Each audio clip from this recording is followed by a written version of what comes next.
Bom dia na graça e na paz do Senhor Jesus, povo de Deus. Que a graça e a paz do Senhor Jesus esteja sobre as nossas vidas neste novo dia. Hoje é sexta-feira, dia 14 de fevereiro de 2024 e nós estamos aqui de volta para continuar a leitura da palavra. Hoje nós vamos ler 2 Samuel, capítulo 2, dando continuidade à leitura. Mas antes desta leitura, aquele aviso: após a leitura nós vamos orar pelos pedidos de oração que os irmãos fizeram nos comentários dos vídeos anteriores. Portanto, se você queira mencionar um motivo de oração, você pode deixar nos comentários deste vídeo, eu vou anotar e nós vamos orar nos próximos momentos de oração aí na continuidade da nossa leitura, tá bom? Então, deixa o seu pedido de oração, seja por si mesmo, seja por outra pessoa, seja intercessão, seja gratidão, fique à vontade, tá certo? Vamos então à leitura de hoje, 2 Samuel capítulo 2, que diz assim: Passado algum tempo, Davi perguntou ao Senhor: devo ir para uma das cidades de Judá? O Senhor respondeu que sim. E Davi perguntou: para qual delas? Para Hebrom, respondeu o Senhor. Até então, Davi estava na terra dos filisteus, morando em Ziclag, que Ax havia lhe dado como cidade lá para ele morar. Agora ele resolveu buscar a direção do Senhor para ir para uma das cidades de Judá, e aí ele foi orientado pelo próprio Deus a ir para a cidade de Hebrom. Versículo 3 diz, versículo 2 diz assim: Então Davi foi para Hebrom com suas duas mulheres, Ainoã de Jezreel e Abigail, viúva de Nabal, carmelita. Davi também levou os homens que o acompanhavam, cada um com sua família, e estabeleceram-se em Hebrom e nos povoados vizinhos.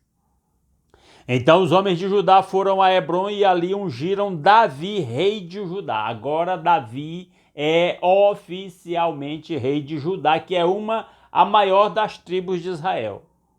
Ele ainda não é um rei de Israel, apesar do profeta Samuel tê-lo apontado, direcionado pelo próprio Deus, para ser o rei de Israel. Mas ele começou então sendo rei de Judá, com o seu reino estabelecido em Hebrom.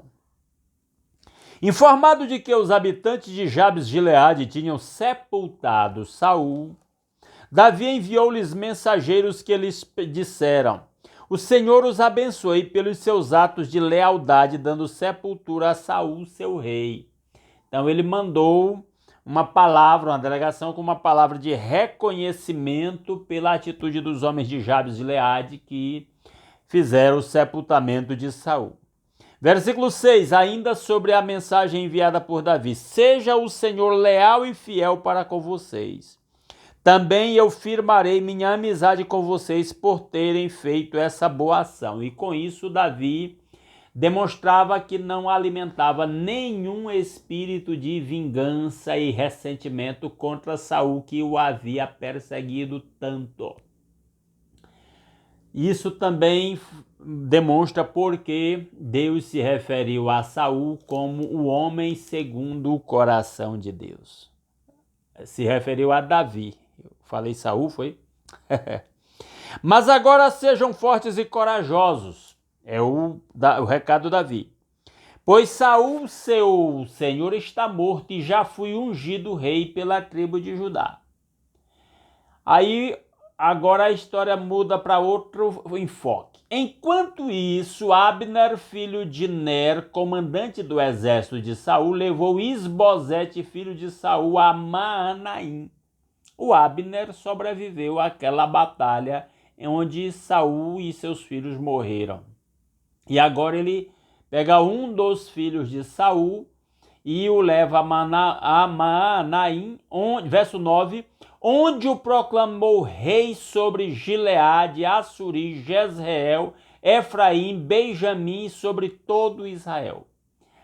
já deu-se um passo agora para que o reino ficasse dividido.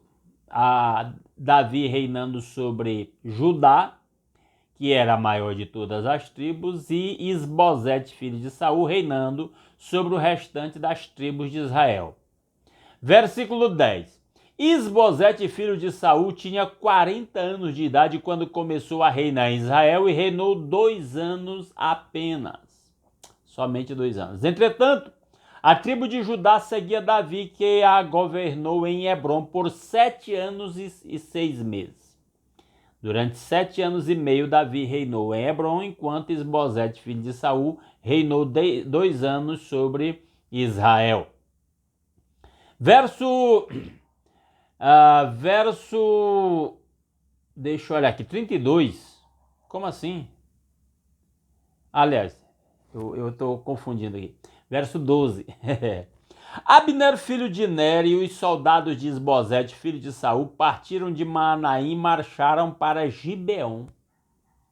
Joabe, filho de Zeruia, e os soldados de Davi foram ao encontro deles no açude de Gibeon. Um grupo posicionou-se num lado do açude e outro grupo do lado oposto. Agora, um confronto entre os soldados de Davi e os soldados de Isbosete, filho de Saul. Então Abner disse a Joabe: vamos fazer alguns soldados lutarem diante de nós. Joabe respondeu: de acordo. Então 12 soldados aliados de Benjamim e Isbosete, filho de Saul, atravessaram o açude para enfrentar 12 soldados aliados de Davi. Aqui ele fala da tribo de Benjamim, que era a tribo original da qual Saul e sua família eram membros, né? E provavelmente, eu falei ali atrás que ele reinava sobre todo Israel, mas ele provavelmente reinava sobre uma parte. Parece que havia umas partes aí meio soltas, né? Algumas tribos aí meio soltas. Versículo 16. Cada soldado pegou o adversário pela cabeça e fincou-lhe o punhal no lado e juntos caíram mortos. Coisas esquisitas. 12 soldados de um lado, de Davi, 12 soldados do lado de Isbosete. Eles vão lá, pegam punhal, se apunhalam e morrem os 24 de uma vez. Coisa esquisita. Por isso aquele lugar situado em Gibeon foi chamado Elcate Azurim, que significa campo de punhais ou campo de hostilidade, né? Verso 17. Houve uma violenta batalha naquele dia e Abner e os soldados de Israel foram derrotados pelos soldados de Davi. Eles queriam ter decidido a guerra com aquele confronto dos 12 de cada lado, mas isso só fez eles se enfrentarem e o exército de Abner e de Isbosete foi derrotado pelo exército de Davi sob a liderança de Joabe. Versículo 18. Estavam lá Joabe, Abisai e Azael, os 3 filhos de Zeruia.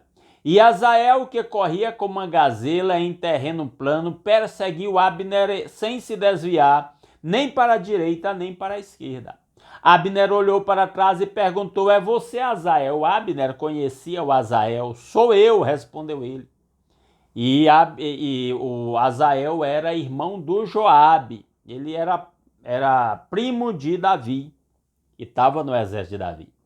Disse-lhe então Abner: é melhor você se desviar para a direita ou para a esquerda, capturar um dos soldados e ficar com as armas dele. Mas Azael não quis parar de persegui-lo. Ele estava perseguindo o capitão do exército, que tinha sido capitão do exército de Saul e que agora era capitão do exército de Isbosete. Na verdade, ele é que dava sustentação ao governo, ao reino do Isbosete. O Isbosete era um fraco aí.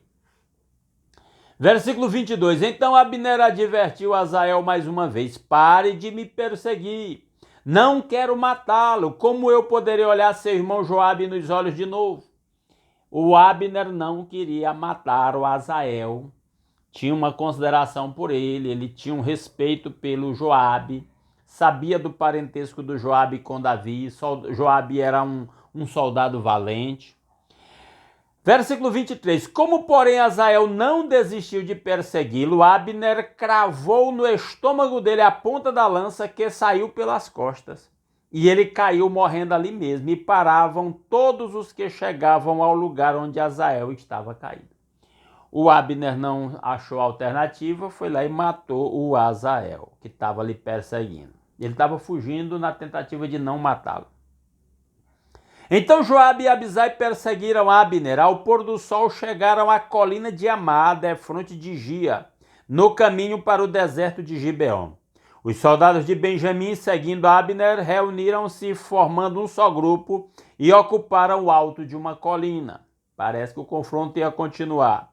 Então Abner gritou para Joabe: o derramamento de sangue vai continuar. Não vê que isso vai trazer amargura? O Abner grita para o Joabe, comandante do exército de Davi. Não, continuando, versículo 26. Quando é que você vai mandar o seu exército parar de perseguir os seus irmãos? Respondeu Joabe: juro pelo nome de Deus que se você não tivesse falado, o meu exército perseguiria os seus irmãos até de manhã. O Joabe estava resignado. Então Joabe tocou a trombeta e o exército parou de perseguir Israel e de lutar. Abner e seus soldados marcharam pela Arabá durante toda a noite. Atravessaram o Jordão, marcharam durante a manhã inteira e chegaram a Amanaim, que era a sede do reino do Isbosete. Quando Joabe voltou da perseguição a Abner, reuniu todo o exército e viram que faltavam 19 soldados além de Azael. O Azael, irmão do Joabe. Mas os soldados de Davi tinham...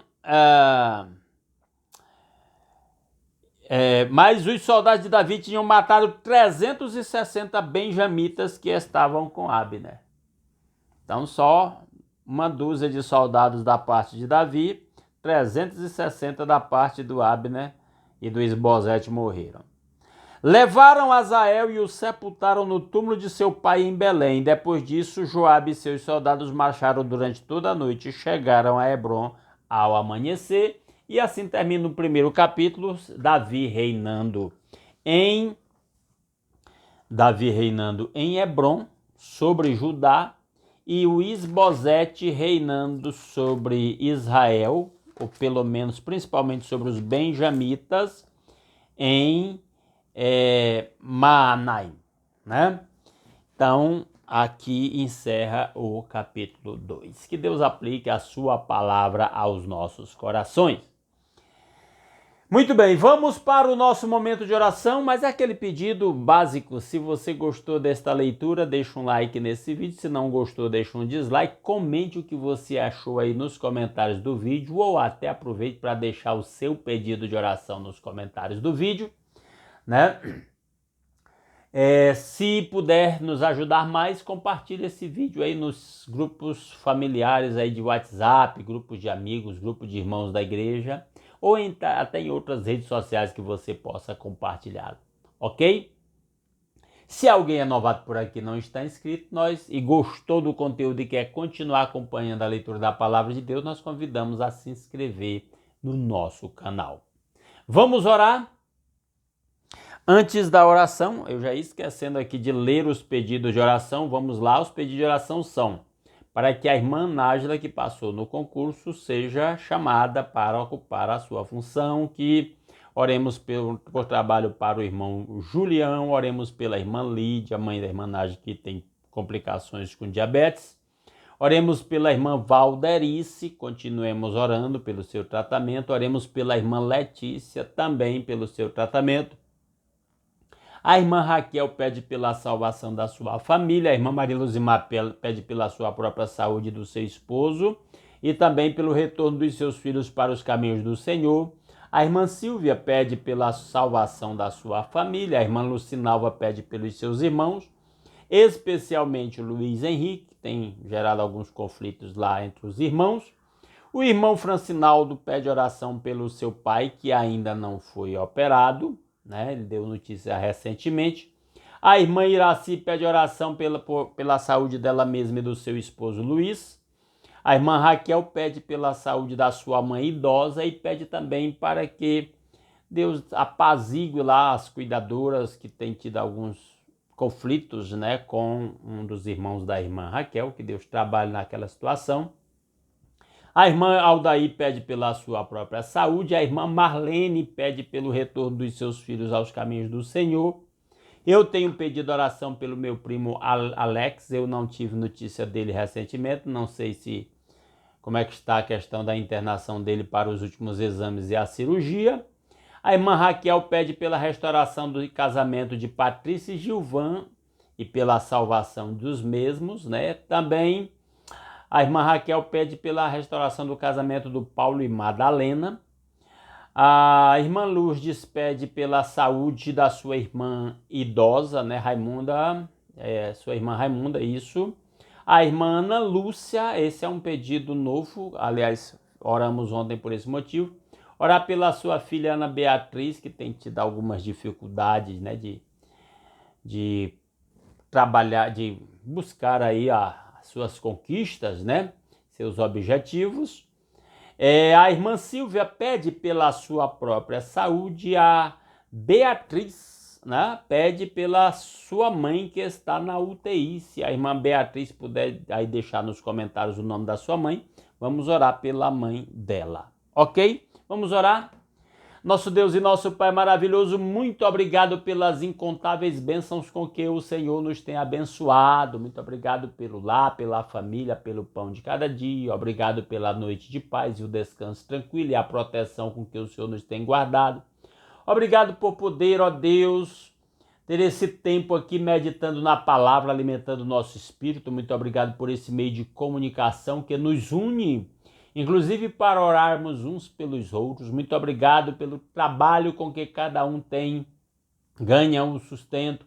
Ó Deus maravilhoso, louvado e exaltado seja o seu santo nome pelas incontáveis bênçãos com que o Senhor nos tem abençoado. Obrigado, meu Deus, pela conquista da irmã Nájila, que passou naquele concurso. Oramos pela saúde da sua mãe, pela preservação da fé no seu coração. Oramos pelo tratamento da irmã Lídia, da irmã Valderice, da irmã Letícia. Oramos pela saúde da mãe da irmã Beatriz, que está na UTI, usa os médicos, os medicamentos. Oramos pela saúde da irmã Maria Luzimar, do irmão Raimundo Nonato. Ó Deus, conceda ao irmão Raimundo Nonato lucidez, lembrança, memória, meu Pai, haja a seu favor, acima de tudo preserva a fé no seu coração. Traz de volta para os caminhos do Senhor os filhos da irmã Maria Luzimar, os filhos da irmã Marlene. Ó Deus maravilhoso, cada familiares nós que não estão trilhando nos caminhos do Senhor, que o Senhor, ó Deus, envie seus mensageiros com o seu evangelho, que é o poder de Deus para a salvação de todo aquele que crê, para que essas pessoas se voltem para o Senhor. Usa-nos, ó Deus, para testemunhar para os nossos familiares. Cuida da mãe da irmã Raquel e da irmã Ruth, que na idade avançada, com Alzheimer, ó Deus, precisa ser cuidada. Orienta as cuidadoras, o seu irmão, para que não haja conflito, para que haja paz nessa missão tão importante. Ó Deus maravilhoso, e assim opera em cada lar, em cada família. Nós não lembramos de todos os pedidos, mas o Senhor conhece. Opera, meu Deus, na vida de cada irmão, ó Deus, para que seja instrumento do Senhor para conquistar os seus familiares para o Senhor Jesus, para que se rendam ao Senhor. Estabelece a paz em cada lar, ó Pai. Oramos pelos casais que estão em conflito. A irmã Raquel menciona o seu irmão Paulo com a esposa, o Gilvan com a esposa. Ó Deus maravilhoso, que haja harmonia, que haja amor, que cada lar seja um testemunho do relacionamento de Jesus com a sua noiva, a sua igreja. Cada lar seja um lugar de paz, de amor, de harmonia, de segurança para todos os membros da família. Ó Deus maravilhoso, e assim que os seus ouvidos estejam atentos a cada petição que os irmãos fizeram nestes comentários deste vídeo, ou pelas pessoas pelas quais os meus irmãos intercedem nessa hora. Faça milagres a favor do seu povo, usa as circunstâncias para abençoar o seu povo, meu Pai. Tudo isso nós pedimos graças ao nosso Senhor Jesus Cristo e ao seu sacrifício em nosso lugar, que viabiliza tudo isso, que perdoa os nossos pecados, que nos reconcilia com o Pai, que nos enche o coração de esperança, que nos faz membros da sua família, que nos dá livre acesso à sua presença. Que a bênção do Senhor esteja sobre o seu povo nesse dia, para que possamos levar a bênção do Senhor por onde quer que formos, para que em tudo o nome do Senhor seja glorificado através das nossas vidas. É a nossa petição em nome de Jesus. Amém. Aleluia. Meus amados irmãos, muitíssimo obrigado pela sua companhia. Se Deus quiser, amanhã às 5h30 da manhã estaremos aqui de volta, continuando a leitura da Palavra de Deus. Aguardo vocês aqui. Um grande abraço a todos.